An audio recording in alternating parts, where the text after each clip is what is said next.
La femme d'Uri, David l'a-t-elle violée?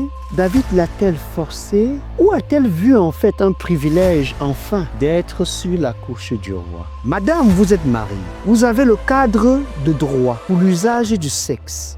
Un homme, fût-il ministre, fût-il président, fût-il gouverneur, fût-il un homme d'affaires, fût-il un entrepreneur, envoie vous chercher et vous venez. Aussi facilement que ça, il couche avec vous. Reconnaissant votre forfait, vous vous purifiez, vous vous sanctifiez, vous rentrez chez vous comme ni vu ni entendu.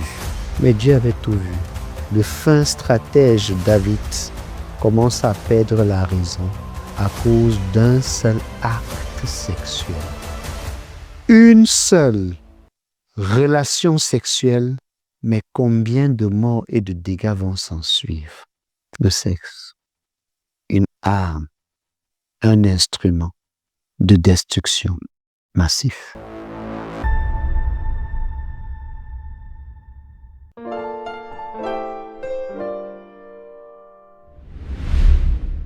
Le sexe, un instrument et un outil qui peut malheureusement être utilisé pour des destructions massives.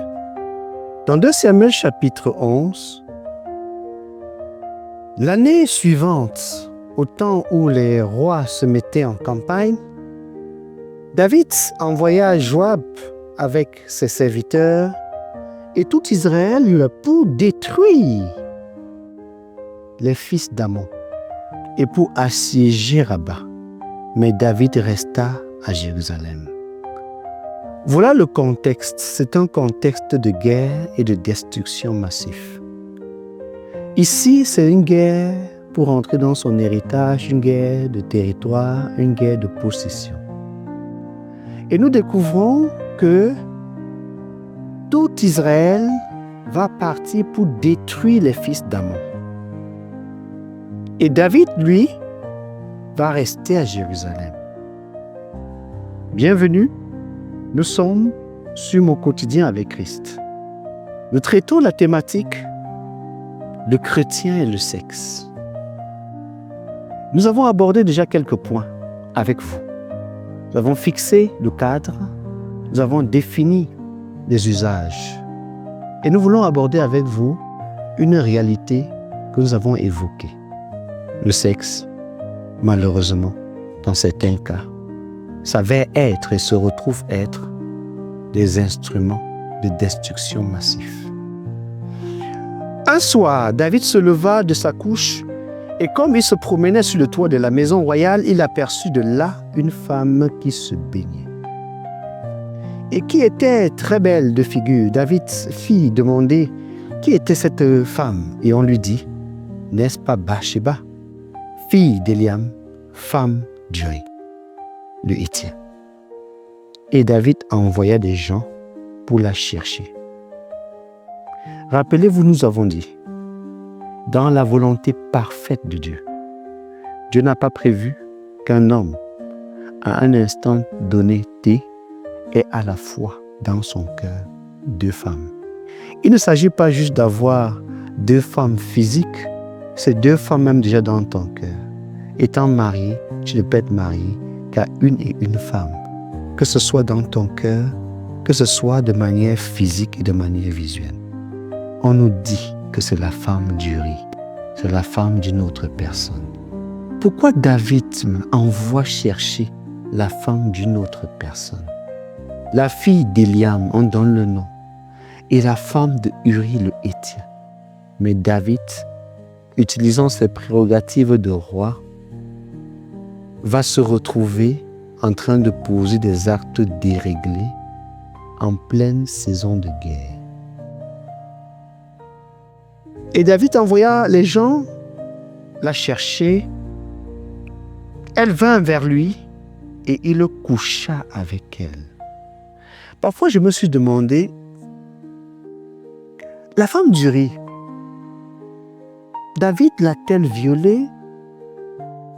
David l'a-t-elle forcée?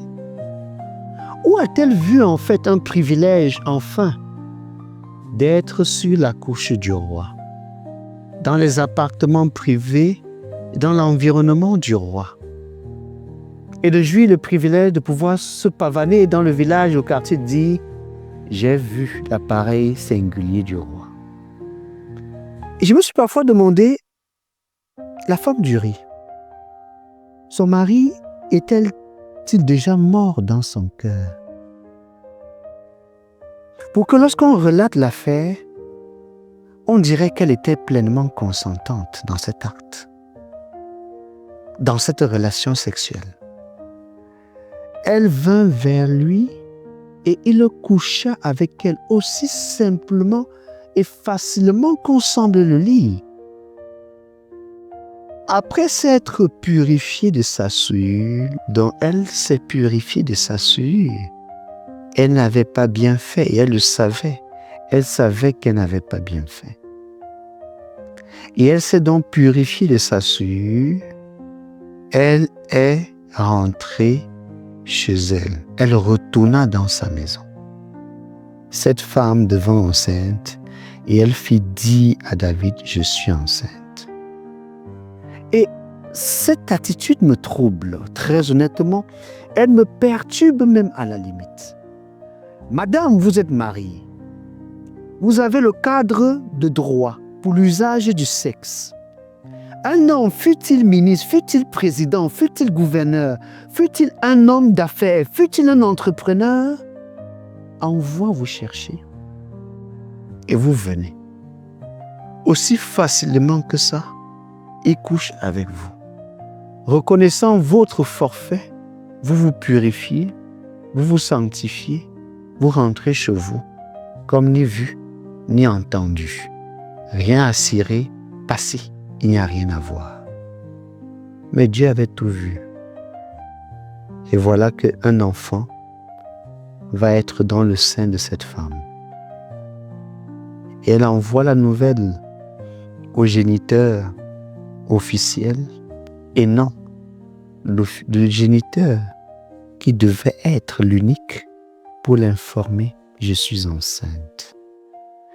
Peut-être c'est ton histoire que nous lisons au travers de l'histoire de Bathsheba, la femme d'Uri. Le Seigneur t'invite à te ressaisir et t'ouvre une opportunité de repentance. Alors David expédia cet ordre à Joab, « Envoie-moi Uri le Héthien » et Joab envoya Uri à David. Uri se rendit auprès de David qui l'interrogea sur l'état de Joab, sur l'état du peuple et sur l'état de la guerre. Puis David dit à Uri, « Descends dans ta maison et lave tes pieds. » Uri sortit de la maison royale et il fut suivi d'un présent du roi. Quelle générosité subite! Quelle attention particulière du roi à son endroit! Jusqu'à avoir des cadeaux qui vont l'accompagner dans sa maison. Nous sommes en pleine guerre. Le fin stratège David commence à perdre la raison à cause d'un seul acte sexuel.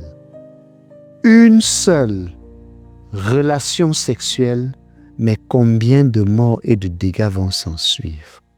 Une arme, un instrument de destruction massif. Uri va sortir, mais Uri va se coucher à la porte de la maison royale avec tous les serviteurs de son maître. Il ne descendit point dans sa maison. Et toi, femme, tu as appris que ton mari a été convoqué d'urgence par le commandant en chef de l'armée d'Israël, le roi David lui-même, fin stratège reconnu pour ses exploits de guerre. Tu ne daignes même pas t'informer de qu'est-ce qu'il est où mon époux, qu'est-ce qu'il en est, parce que ton forfait est commis. Tu ne daignes même pas avouer ton forfait pour bénéficier de la magnitude de la grâce. Mais lui, fidèle à sa fidélité et sa loyauté au drapeau, au roi, au peuple et à son Dieu, refuse d'aller coucher avec sa femme pendant que le reste du corps d'armée dont il fait partie est en guerre. La nouvelle parvient à David, bien évidemment. Uri n'est pas descendu dans sa maison. Nous sommes au verset 10.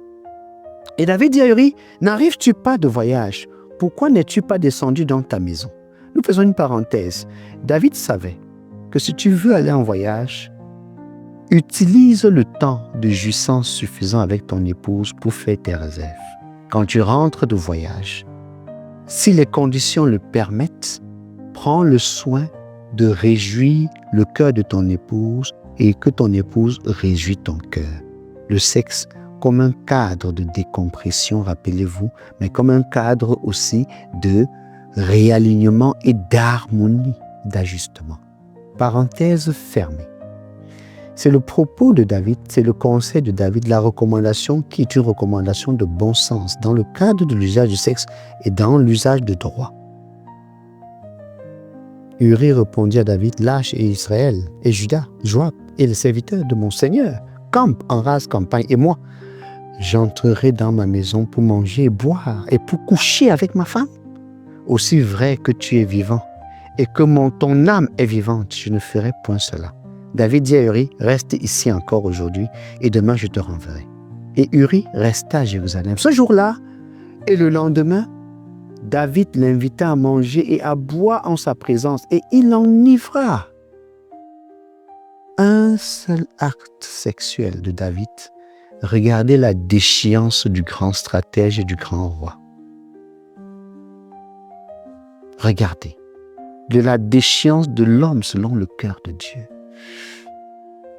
Contemplez comment le sexe peut faire dégringoler un grand homme de ses valeurs.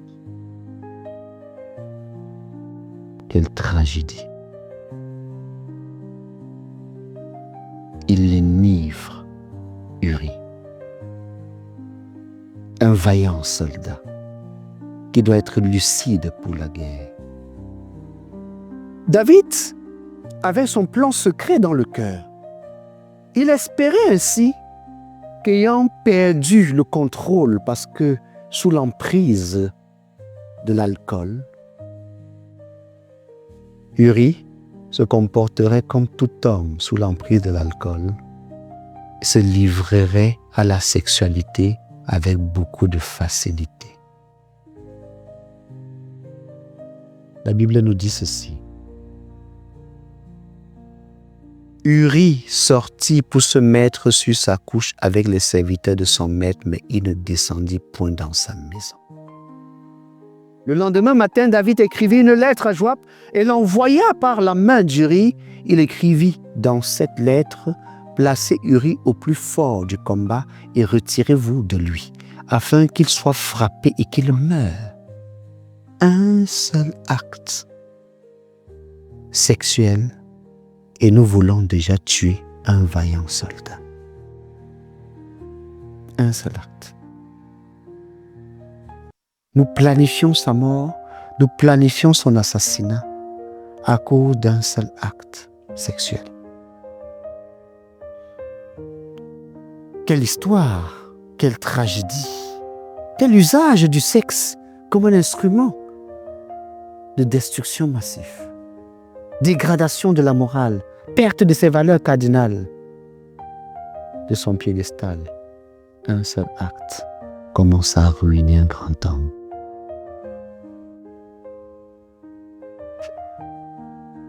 Quelle tragédie! Quelle tragédie!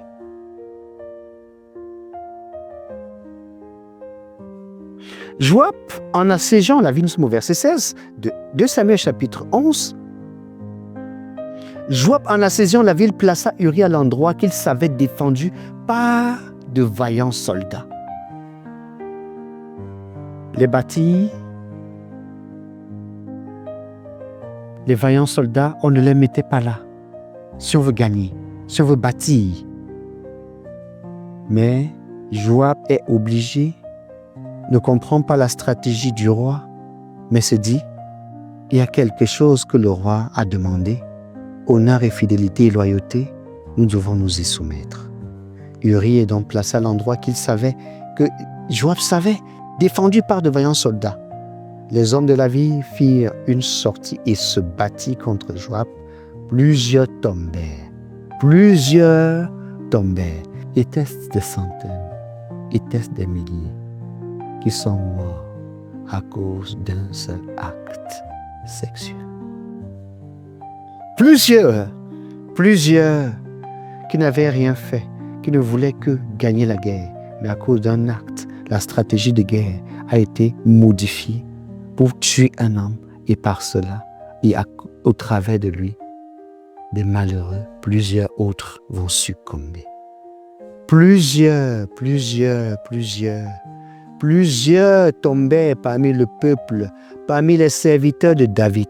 David prêt à sacrifier plusieurs de ses serviteurs à cause d'un seul acte sexuel. Et bien évidemment, Uri le Héthien fut situé. Joab envoya un messager pour faire rapport à David de tout ce qui s'était passé dans le combat. Il donna cet ordre au messager: quand tu auras achevé de raconter au roi tous les détails du combat, peut-être se mettra-t-il en fureur et te dira-t-il: pourquoi vous êtes-vous approchés de la ville pour combattre?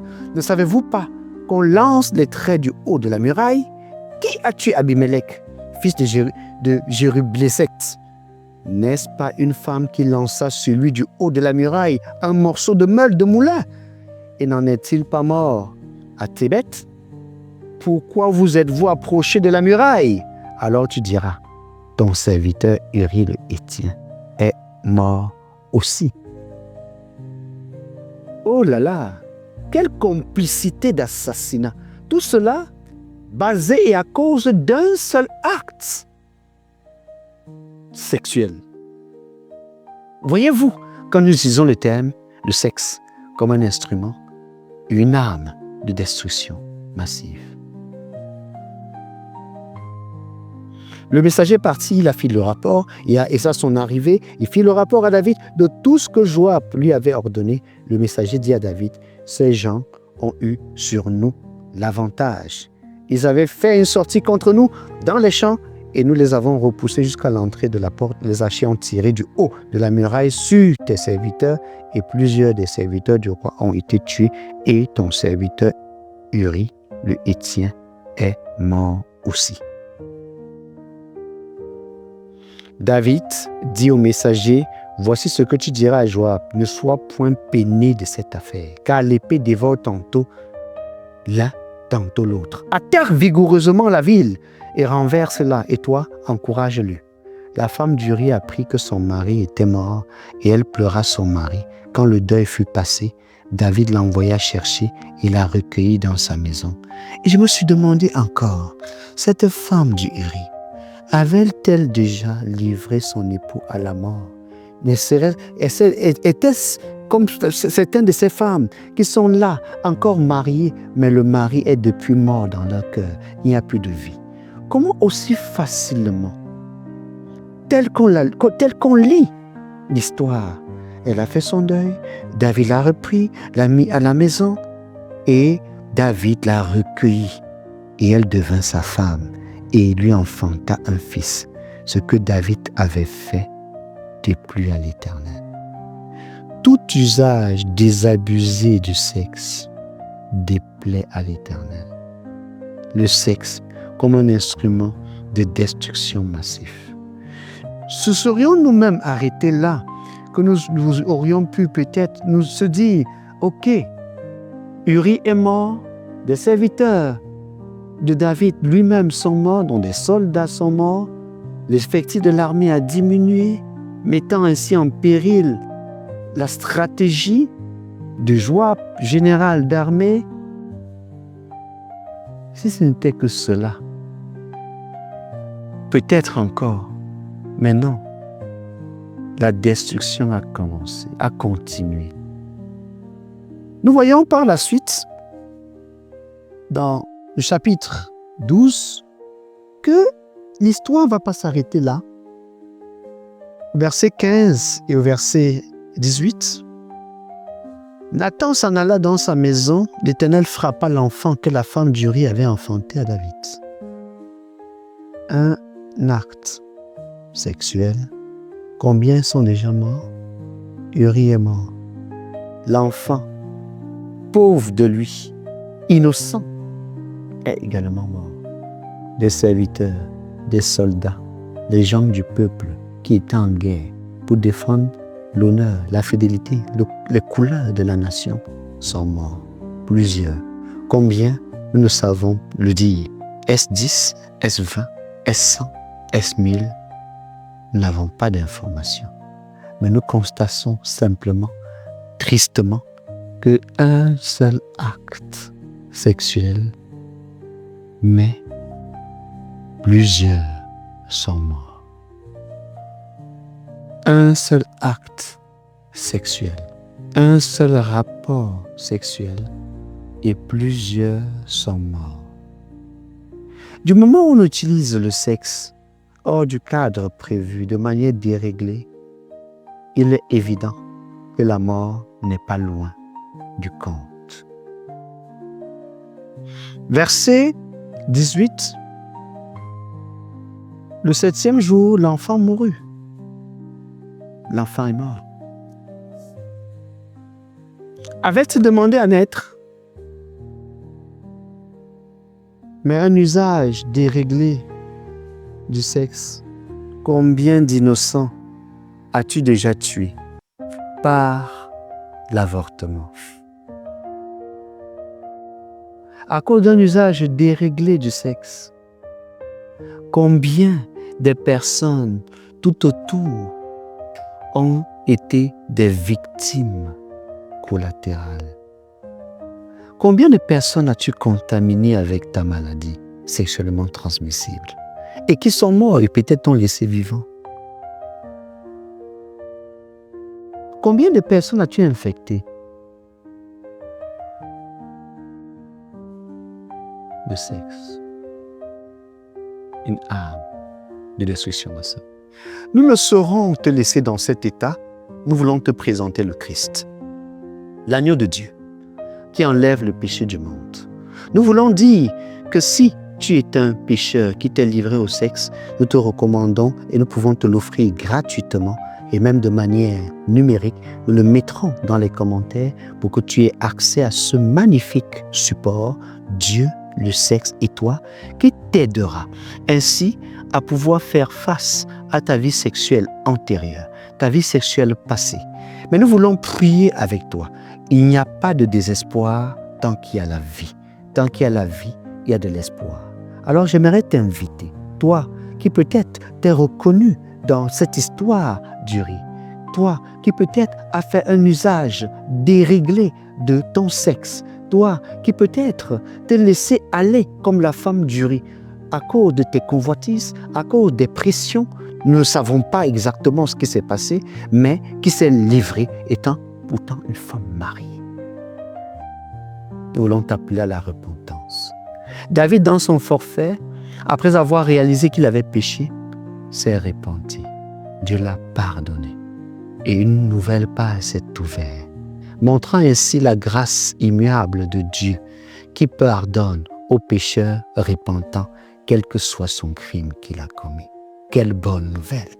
Quel que soit le crime aussi que tu as commis à travers l'usage déréglé de ton sexe, nous voulons te dire et t'apporter cette bonne nouvelle. Jésus est prêt à te pardonner et à te recevoir. Si tu reconnais ton péché, si tu le confesses et tu l'abandonnes. Nous allons prier. Père, je viens à toi, tu peux prier avec moi, fais de ma prière ta prière. Père, je viens à toi et je te bénis pour ta parole dans ce message. Elle a touché mon cœur. Elle ne m'a pas laissé indifférent. Je viens me repentir, reconnaître mes forfaits. Je te supplie de me pardonner. Oui, j'ai mal utilisé mon sexe jusqu'ici, de manière déréglée, de manière incontrôlée, de manière contre nature. Pardonne-moi.